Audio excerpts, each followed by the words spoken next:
Bien, hermanos, esta noche vamos a comenzar el estudio del libro de Deuteronomio y como les decía, ¿no? Si tú buscas significado de la palabra Deuteronomio, vas a encontrar que el significado viene a ser la segunda ley, ¿ya? Pero Deuteronomio no es en sí el nombre del libro, así como los primeros 5 libros de la Biblia, hoy en día se le conoce como el Pentateuco, porque fue traducido al griego, pero en el hebreo es la Torá, ¿no? Es los primeros 5 libros de la Biblia.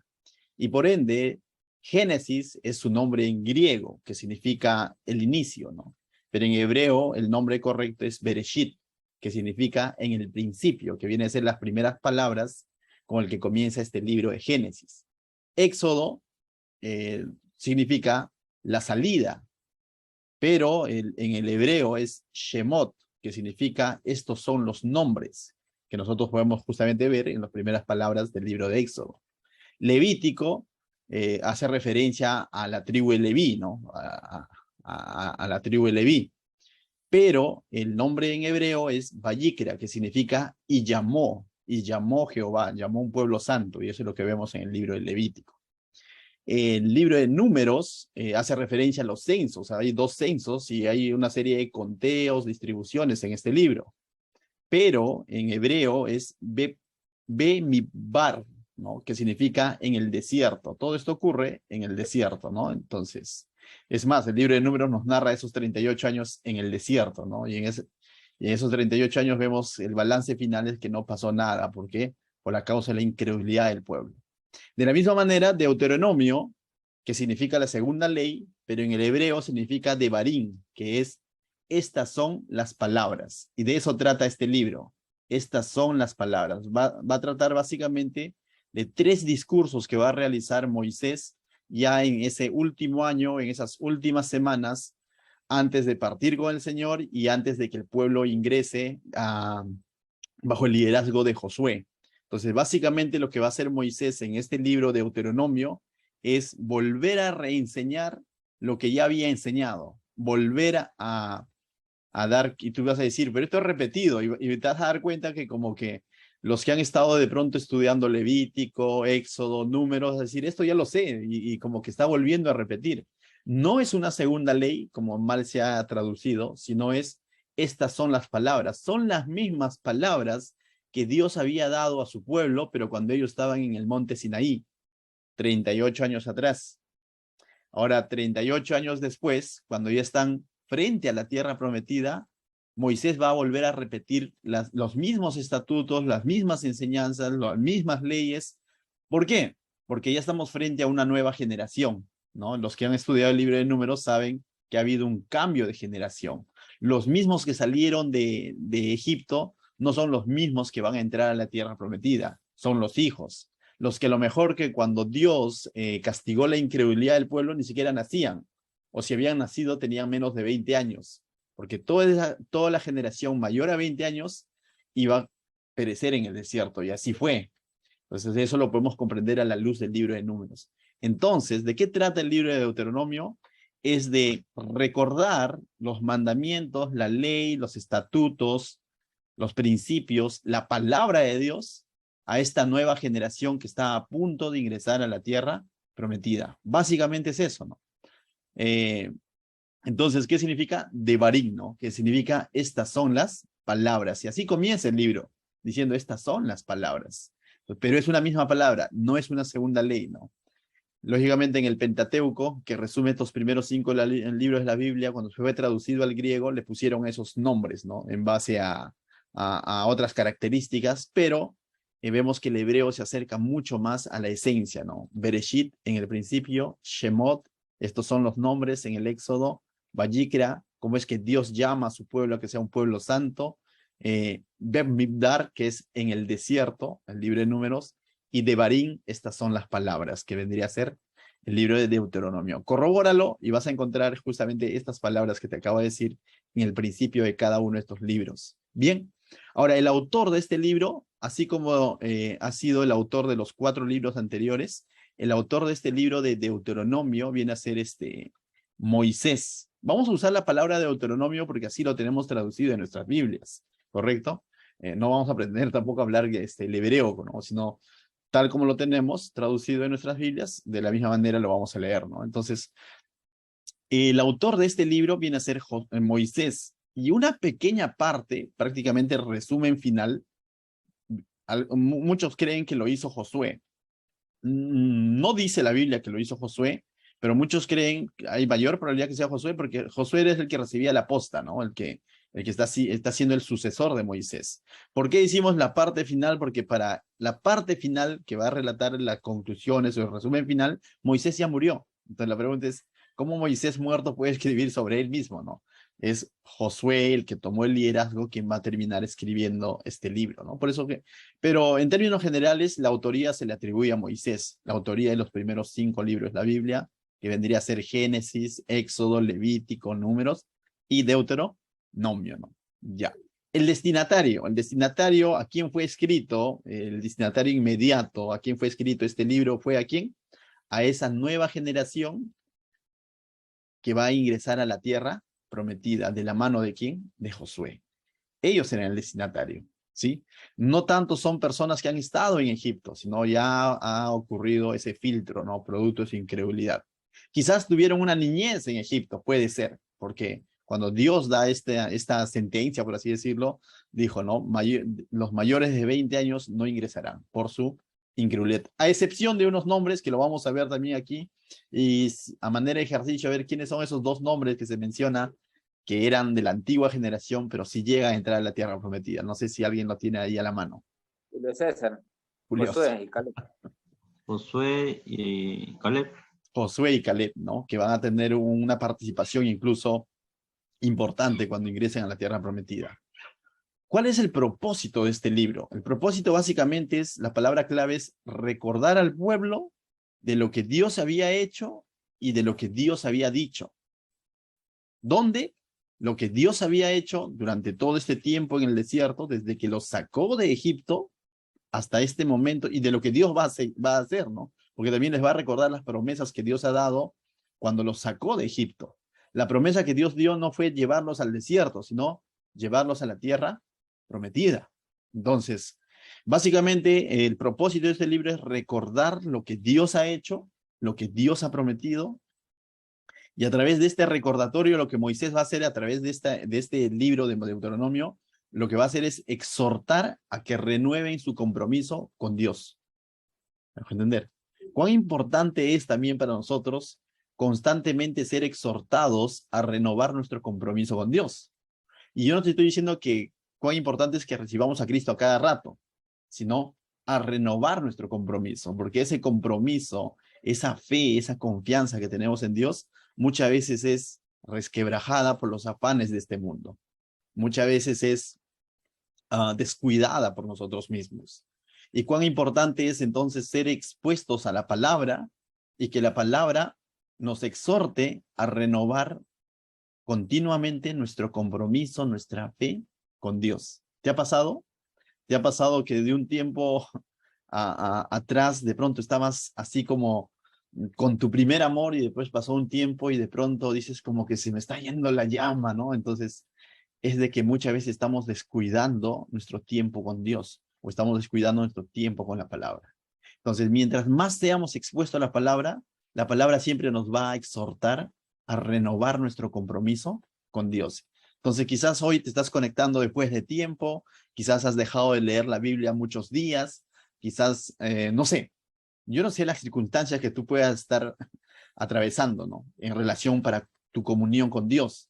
Pero hoy es una buena noche como para escuchar su palabra y renovar, ¿qué? Nuestro compromiso con Dios.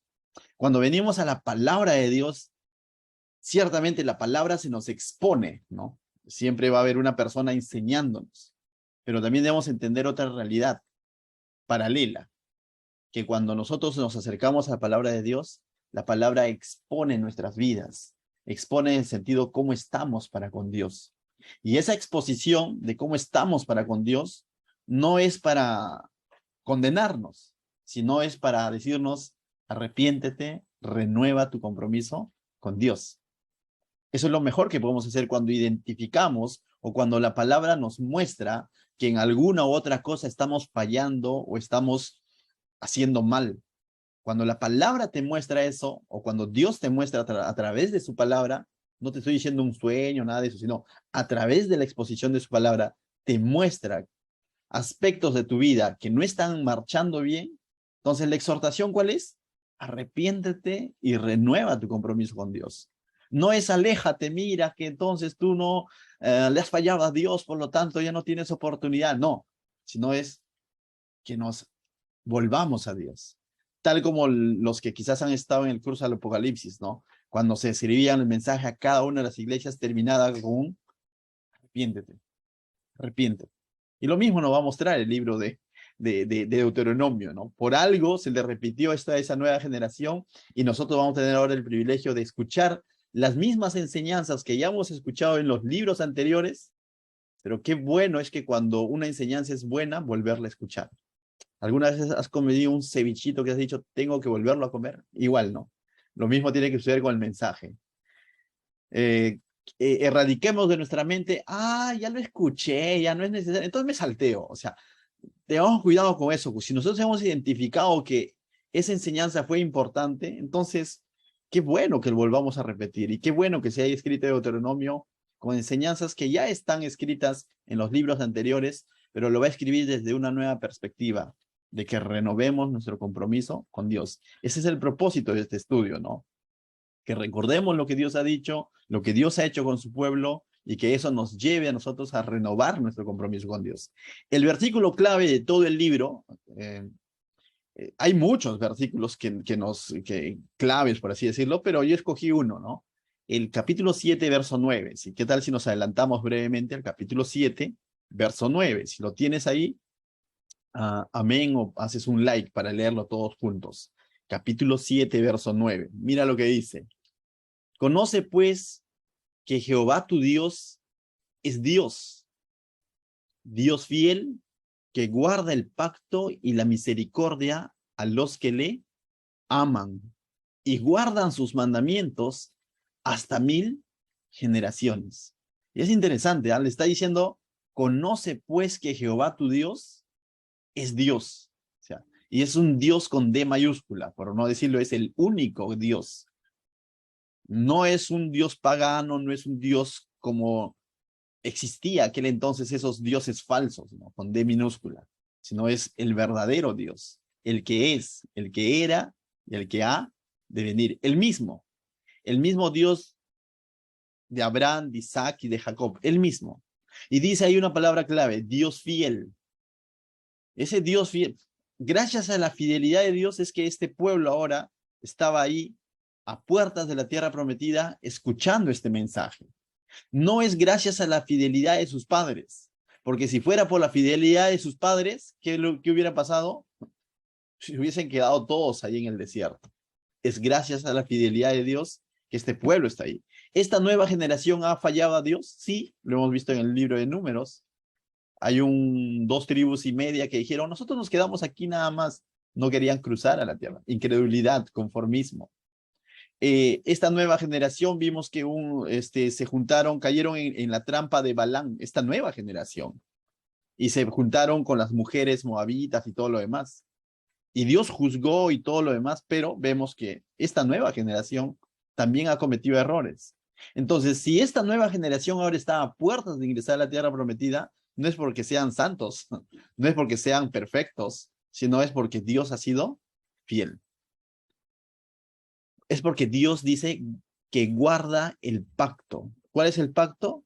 El pacto que Dios había hecho ¿a quién? ¿A Moisés? No. El pacto que Dios había hecho a Abraham. En Génesis podemos encontrar cómo es que Dios promete que este pueblo va a terminar poblando la tierra prometida conocida ahora como Canaán, que en aquel entonces era conocida como la tierra del Eteo o de todos los feos, en el libro de Génesis, ¿no? Y Dios le dice, 400 años después, este pueblo, tu descendencia, ingresará a esta tierra prometida. Cuando en estos lugares que estaba siendo poblado por todos los feos, o todos los cananeos, dice, su maldad iba a llegar al colmo. Dios iba a hacer ingresar a esta tierra, a este pueblo de Israel, ¿no? Entonces, Dios ha guardado su pacto. Dice, y la misericordia a los que le aman. Y es interesante cuando dice que Dios tiene misericordia, pero también introduce una reacción, una respuesta que debe de tener el hombre, en este caso su pueblo. ¿Qué es lo que tenía que hacer su pueblo para con Dios? Amarlo. Pero no es un amarlo de boca para afuera, ¿no? Dios te amamos y cumplimos con uno que otros sacrificios que se nos enseñó en el Levítico, no. Ahí dice claramente, y guardan sus mandamientos. Esta palabra guardan sus mandamientos me recuerda mucho a lo que dijo Jesús en Juan capítulo 6, ¿no? El que me ama, guarda mis mandamientos. De tal manera que el decir que amo a Dios está muy ligado a atesorar lo que Dios dice, a atesorar sus mandamientos, a atesorar su palabra. Yo no puedo decir amo a Dios, pero no amo su palabra. Ahí habría una gran incongruencia, ¿no? Dios te amo, pero tu palabra no lo amo. Entonces, guardar los mandamientos no es obedecerlo a rajatabla, ¿no? Porque obedecer a rajatabla sería, bueno, ya lo obedecí, ya, Señor, mi recompensa. No. Guardar los mandamientos no solo es obedecer, sino es obedecerlo estando de acuerdo con lo que Dios está diciendo es lo mejor. ¿Me dejo entender? Un pequeño ejemplo, ¿no? Tu hijo, tú le dices, ve a comprar pan. Y puede obedecer, pero por miedo, ¿no? Porque le vas a dar una mirada, ¿no? Y está yendo, y dices, está obedeciendo. No tanto está obedeciendo porque de pronto le dices, si no te castigo, o si no televisión, ¿no? Ese obedecer es como un rebelde convencido.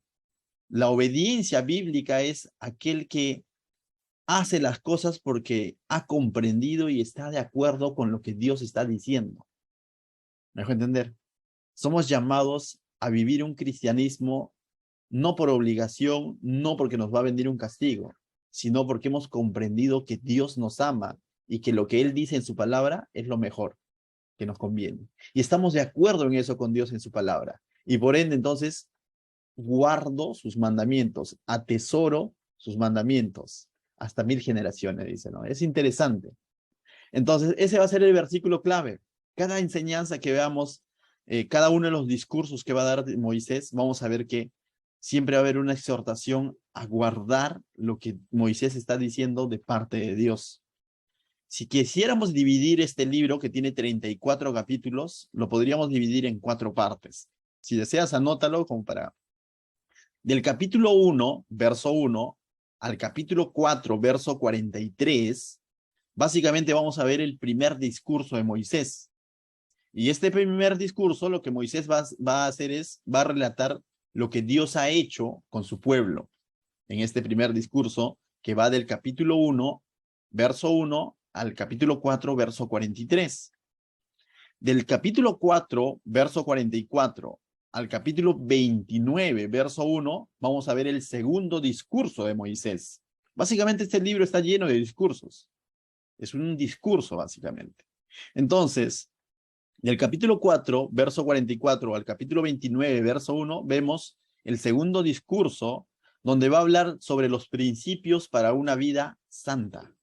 Y vamos a ver aquí mucho contenido que hemos aprendido en el libro de Levítico, por ejemplo. ¿Cuál era el eslogan en Levítico? Sed santos porque yo soy santo, ¿no? Del capítulo 29, verso 2, al capítulo 30, verso 20, vemos el tercer discurso de Moisés. Y es un llamado a comprometerse o a renovar su compromiso con Dios. Ahí es donde vamos a ver entonces ese llamado de parte de Dios, ¿no? Del capítulo 29, verso 2, al capítulo 30, verso 20. Y del capítulo 31, verso 1, al capítulo 34, verso 12, ya prácticamente los últimos capítulos, es la transición de mando. Es la transición de mando, la transición del liderazgo. Moisés cediendo el liderazgo ¿a quién? A Josué. Por eso es que decimos que este libro fue escrito en el último año de esos 40 que estuvieron en el desierto.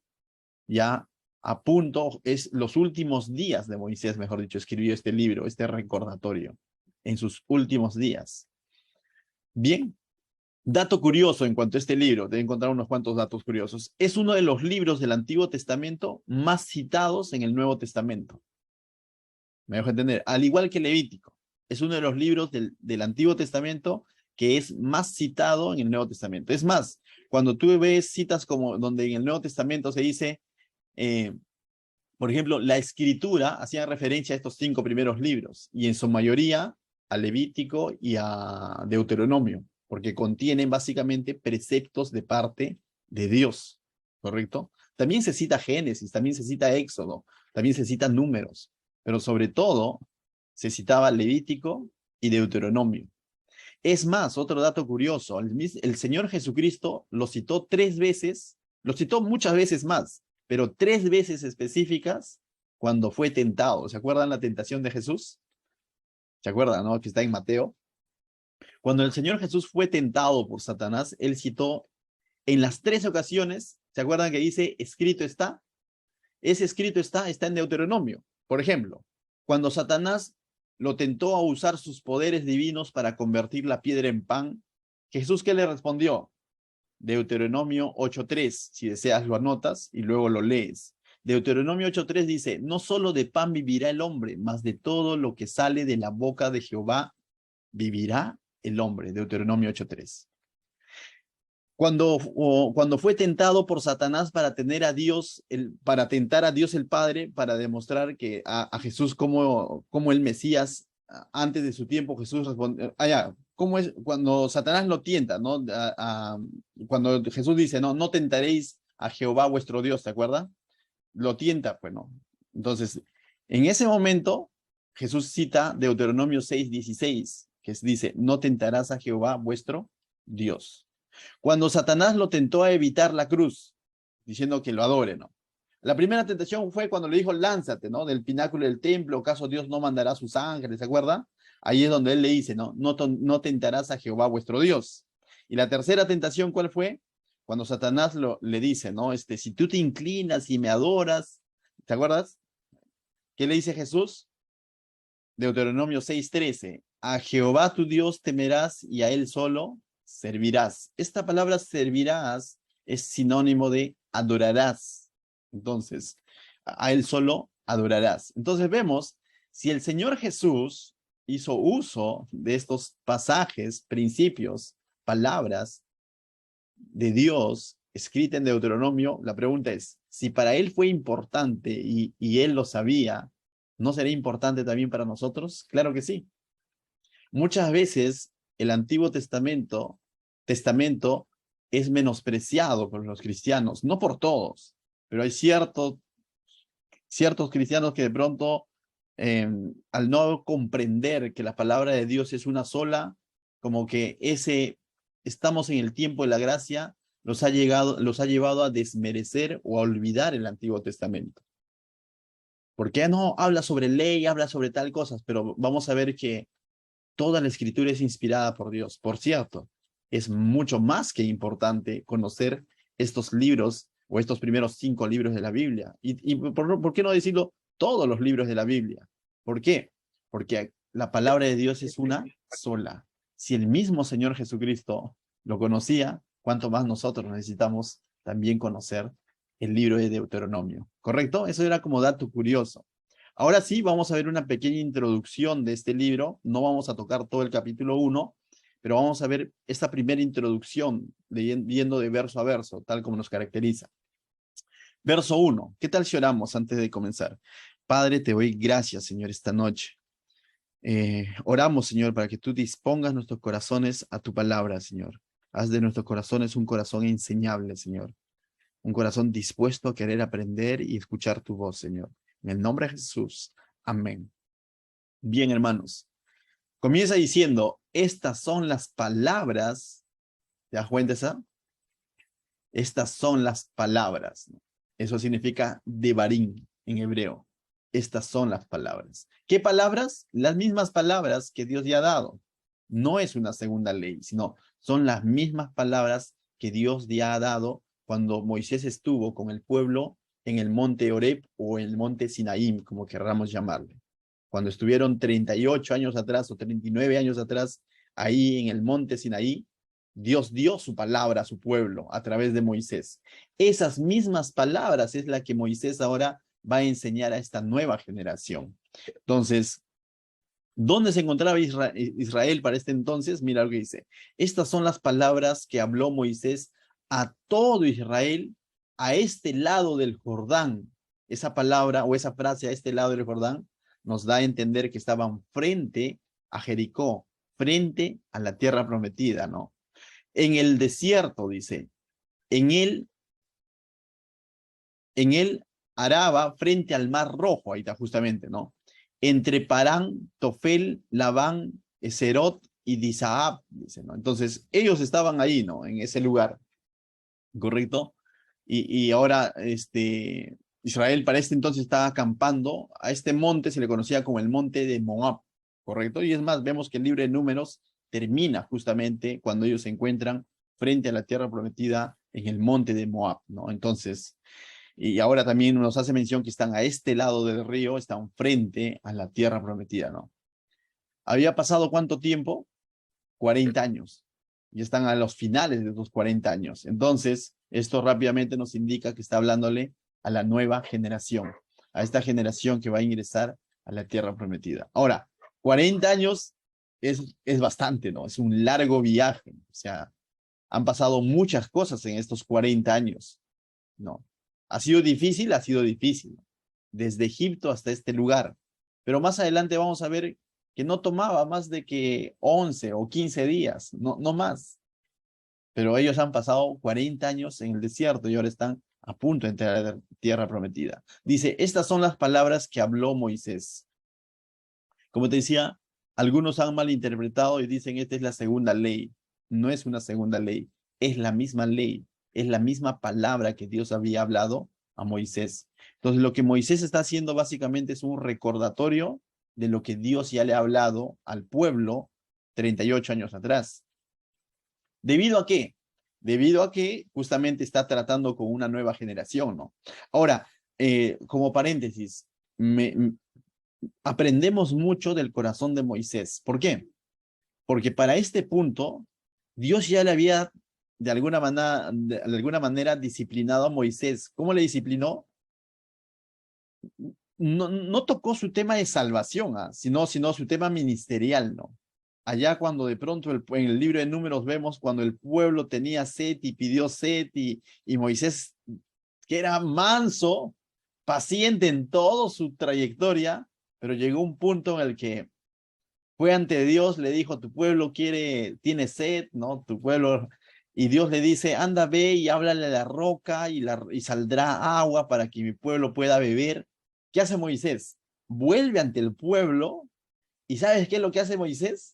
Da un discurso sin que se le diga que dé el discurso.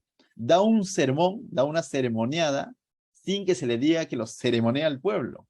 Y dentro de su sermón les dice, pueblo rebelde, ¿hasta cuándo, no? Y ahora tengo que darles de beber. Entonces, esas palabras fueron suficientes para que sea disciplinado en el ámbito ministerial. ¿Por qué? Porque cuando les dice rebeldes, si Dios mismo, el Dios de misericordia, conocía más que Moisés a ese pueblo rebelde, y ese pueblo está pidiendo agua, y no le está pidiendo de buena manera, es cierto, y Dios lo sabía, pero Dios en su misericordia le dice, háblale a la roca y dale de beber a este pueblo. Pero Moisés primero les da el sermón y les dice rebeldes, se está poniendo en un rol de juez. Algo que Dios no está diciendo, él lo dice. Dios está poniendo Moisés se está poniendo en un rol de proveedor, porque dice, ¿hasta cuándo ha de darles de beber?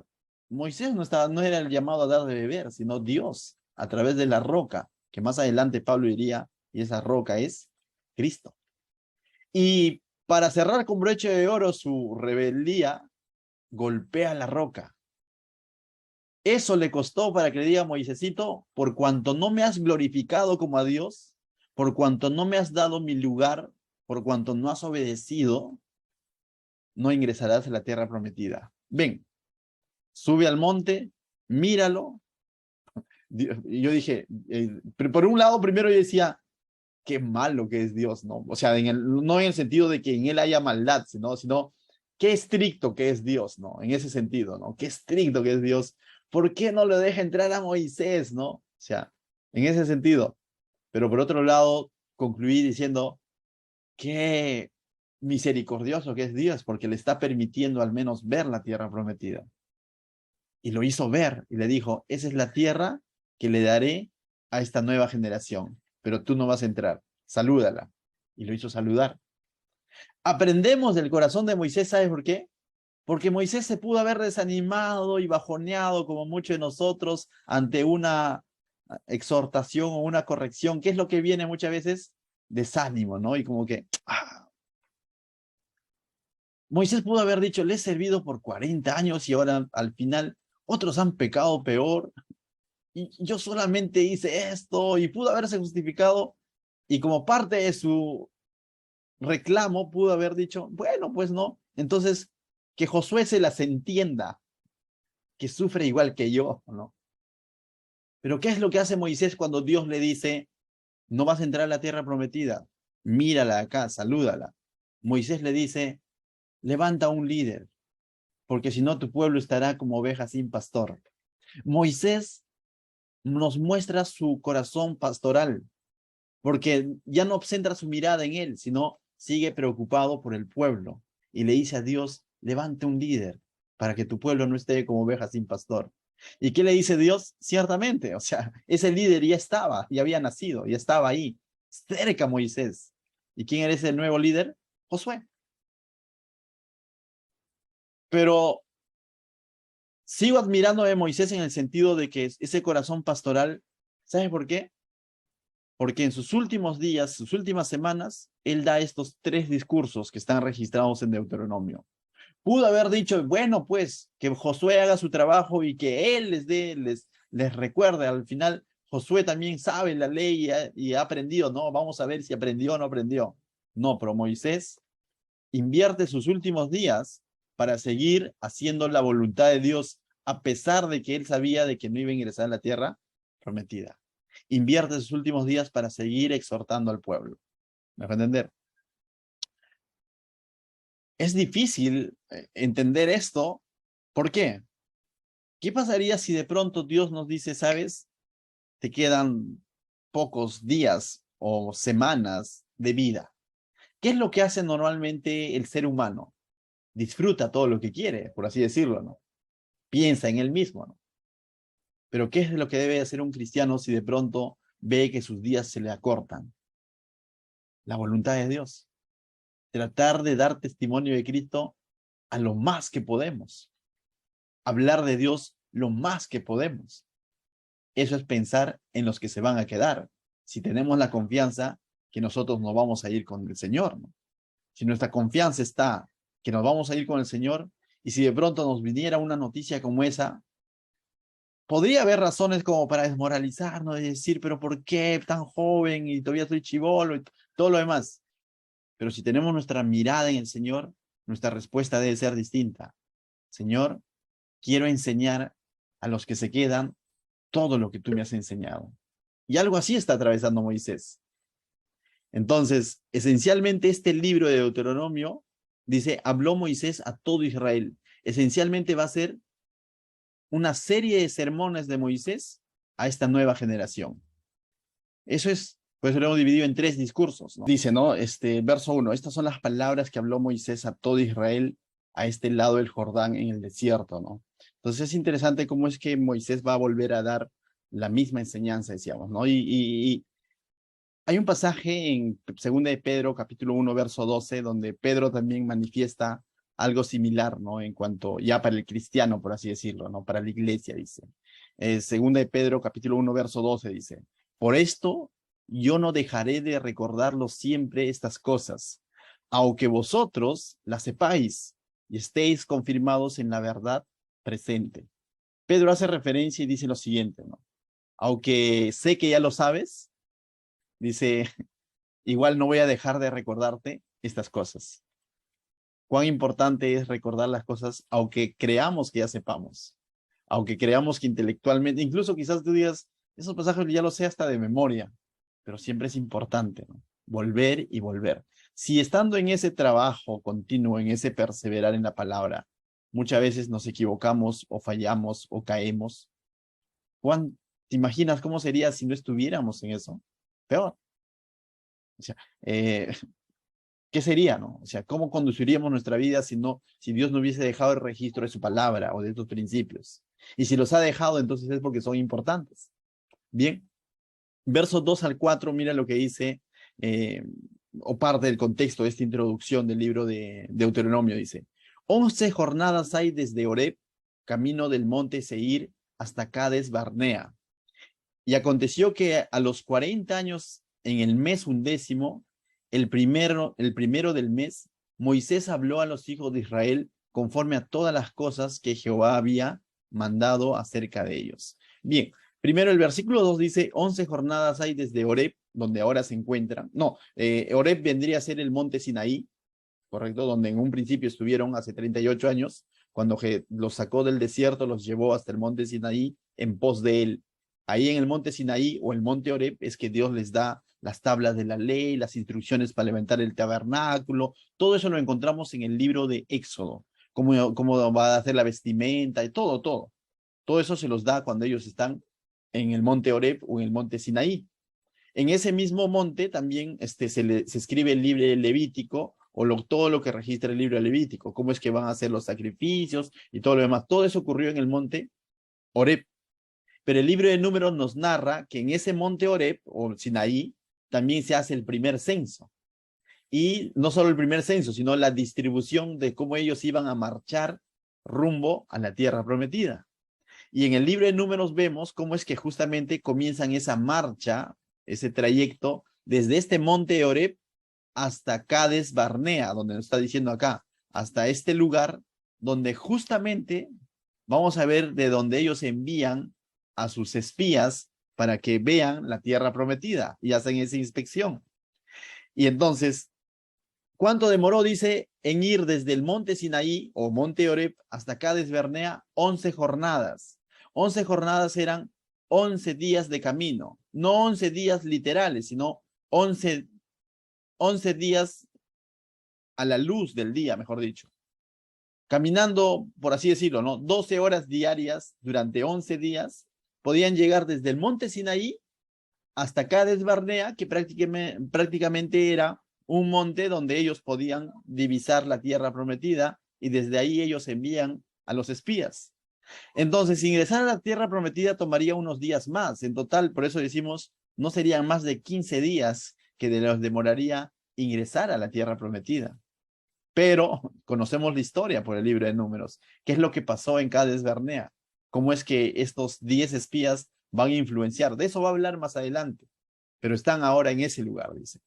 Y narra, ¿no? Dice, y aconteció que a los 40 años, en el mes 11, el primero del mes, Moisés habló a los hijos de Israel conforme a todas las cosas que Jehová les había mandado acerca de ellos. Entonces ahora el pueblo, esta nueva generación, estando ya 40 años después de haber dado vueltas en el desierto, estando a puertas de la tierra prometida, Moisés dice, habló a los hijos de Israel.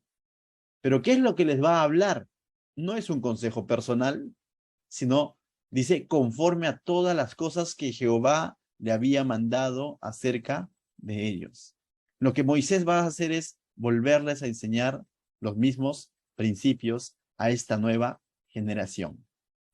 Entonces, verso 4 dice, después que derrotó a Sehón, rey de los amorreos, el cual habitaba en Esbón, y a Og, rey de Basán, que habitaban en Astarot, en Edrei. Justamente esto que va a suceder a esta parte de Deuteronomio o estos discursos que va a dar Moisés es después de que el pueblo de Israel obtuvo victoria frente a estos pueblos de los amorreos que eran vecinos a los pueblos cananeos. Y eso también lo vemos registrado en el libro de Números, esas victorias de esta nueva generación, cuando esta nueva generación obedece a Jehová y hace las cosas conforme a Dios les manda, terminan venciendo a esos pueblos que está mencionando aquí. Y es por eso que uno de los pueblos de los amalecitas, con Balac, que es su líder, entra en temor y pide consejo de Balán y toda la historia, ¿no? Y cuando, como dice, cuando derrochen no era con ellos, porque Dios en ningún momento les mandó que derroten o entren en batalla con ellos, pero Balac se adelanta, ¿no? Entonces, es otra historia. Pero ¿a raíz de qué? De que Dios les estaba dando victorias ante estos pueblos, ¿no? Y justamente eso está narrando. En ese contexto, entonces, cuando el pueblo estaba obteniendo victoria, es que ahora Moisés les va a dar este recordatorio, ¿no? Y es interesante un punto, porque los espías hace 40 años y el pueblo completo se atemorizaron de estos amorreos, pero la nueva generación que creyó al Señor terminó venciéndoles con victoria contundente a estos pueblos. Entonces vemos, estos pueblos no han cambiado, Dios tampoco ha cambiado. Lo que ha cambiado es la fe de las personas. La vieja generación que entró en incredulidad y temor y la nueva generación que confía en el Señor y termina obteniendo victorias de parte del Señor. Porque al fin y al cabo el Señor dijo, yo les entregaré en sus manos. No es que ellos tenían un buen ejército, sino es que Dios estaba con ellos y ellos estaban confiando en Dios. Verso 5 dice, de este lado del Jordán, en la tierra de Moab, resolvió Moisés declarar esta ley diciendo, ¿y te das cuenta? Entonces va a resolver, y esta palabra resolvió es como que Moisés tuvo la convicción, vio la necesidad, vio la urgencia de que este pueblo que estaba creyendo en Dios y que estaba a punto de entrar a la tierra prometida, vuelva a escuchar, o quizás algunos escuchen por primera vez la ley y las instrucciones de parte de Dios. Moisés vio esto como necesario, esa palabra resolvió, vio algo como esencial, importante, hacer saber esto al pueblo. Él sabía que el pueblo necesitaba saber esto para que sea ese pueblo diferente al cual Dios los había llamado a ser, tal como dice el libro de Levítico. Pero esa información, ¿quiénes lo habían escuchado? Los antiguos, los que han muerto en el desierto. Esta nueva generación probablemente sabía ciertas cosas, pero Moisés ve la necesidad de hacer ese recordatorio, esos 3 discursos. Entonces, Moisés acá se va a poner como ese maestro, ¿no? Ese maestro que va a enseñar nuevamente la ley a las personas que van a entrar en la tierra prometida. A modo de aplicación, ¿no? Para ir cerrando esta noche, esta introducción, a modo de aplicación, yo puse acá una pregunta. ¿Y qué en cuanto a nosotros? ¿Qué en cuanto a nosotros? Primero, devolver nuevamente, constantemente a la Escritura. ¿Realmente consideramos que la palabra de Dios es importante, es esencial para nuestro caminar? ¿O de pronto pensamos que ya es opcional? Vemos que para el pueblo era necesario y Dios lo considera así, que no solo de pan vivirá el hombre, sino de qué dice, de toda palabra que sale en la boca de Dios. Vivirá en el sentido, ¿cómo estamos guiando nuestra vida? ¿Guiados por la tradición, por lo que la mayoría dice? ¿O solo porque escucho de pronto prédicas los domingos? ¿O realmente estoy yendo a la palabra de Dios? Tengo un tiempo con la palabra de Dios. ¿Qué en cuanto a nosotros, entonces, en ese sentido? Y en el segundo sentido es, ¿qué en cuanto a nosotros, con cuánta urgencia vemos de enseñar esta palabra de Dios a los que vienen después de nosotros? ¿O damos por sentado de pronto que nuestros hijos van a aprenderlo automáticamente? ¿O somos intencionales como Moisés de decir, el Señor me está llamando a resolver en mi corazón que debo de declarar todo lo que Él me está enseñando a alguien más? Y quizás tú digas en esta noche, pero yo no tengo hijos. Pero siempre va a haber un Timoteo. Siempre va a haber alguien que está comenzando en las cosas del Señor. Siempre va a haber alguien a quien nosotros vamos a compartir esta enseñanza. La mejor manera de aprender, dijo alguien, es enseñando. Créeme, los que de alguna manera cumplimos esa labor de enseñar, yo al menos he descubierto en mi persona, en mi vivencia eso, ¿no? Mientras más me disponga a enseñar la escritura, la palabra de Dios, más aprendo. Y esto se vuelve como un ciclo, ¿no? Como un ciclo de vida. Pero no debo estudiar la palabra solo para enseñarla, sino para aprenderla y luego enseñarla. Y en ese sentido es que aprendemos cada vez más. Entonces, 2 aplicaciones prácticas, mis hermanos. Seas antiguo, seas nuevo en las cosas del Señor, entiende algo. No solo de pan vivirá el hombre, necesitas ir constantemente a la palabra de Dios. Seas nuevo, seas antiguo, siempre va a haber uno más nuevo que tú. Siempre va a haber un hermano menor en la fe, a quien tienes que enseñar, a quien tienes, es esencial que la palabra de Dios siga fluyendo. Gracias a personas que a través de la historia de la iglesia se entregaron de lleno a la enseñanza de la palabra de Dios, y muchos de ellos entregando su vida, muchos de ellos exponiendo su vida, muchos de ellos quizás recortando sus propios proyectos personales, se entregaron de lleno a la palabra de Dios, es que hoy en día podemos tener un remanente de iglesia fiel a la palabra. Porque si no hubiese, Dios no hubiese usado este tipo de personas, que en algún momento quizás puntual de la historia incluso se los conoce como los reformadores, créeme que seguiríamos viviendo bajo una tradición, bajo un engaño. Y a veces es necesario que constantemente en nuestras iglesias o en el lugar donde Dios nos lleva, siempre estemos reformando y estemos volviendo a la escritura. ¿Por qué? Porque muchas veces podemos caer en un cliché de iglesia y como que en ciertas pautas que se pueden volver costumbre y pensamos que eso es cristianismo. Recordemos, cristianismo es perseverar en las cosas del Señor, estar en esa relación continua con el Señor. Y esto no puede ser posible si no está presente su palabra, ¿no? Porque de qué manera entonces yo escucho al Señor. ¿Qué tal si oramos? Amado Dios, te doy gracias, Señor, esta noche por este tiempo que nos permite, Señor, iniciar este nuevo estudio del libro de Deuteronomio, Señor. Y entendemos lo importante que era para el pueblo y para Moisés mismo, Señor, como maestro, de enseñar tu palabra, Señor, nuevamente. Y hoy entendemos también lo importante que es para nosotros escuchar nuevamente tu palabra y también enseñar tu palabra, Señor. Gracias, Señor. Dispón nuestras vidas, Señor, para que estudio tras estudio, Señor, ser ministrados por tu palabra, Señor. En el nombre de Jesús, bendice a cada uno de mis hermanos. Amén.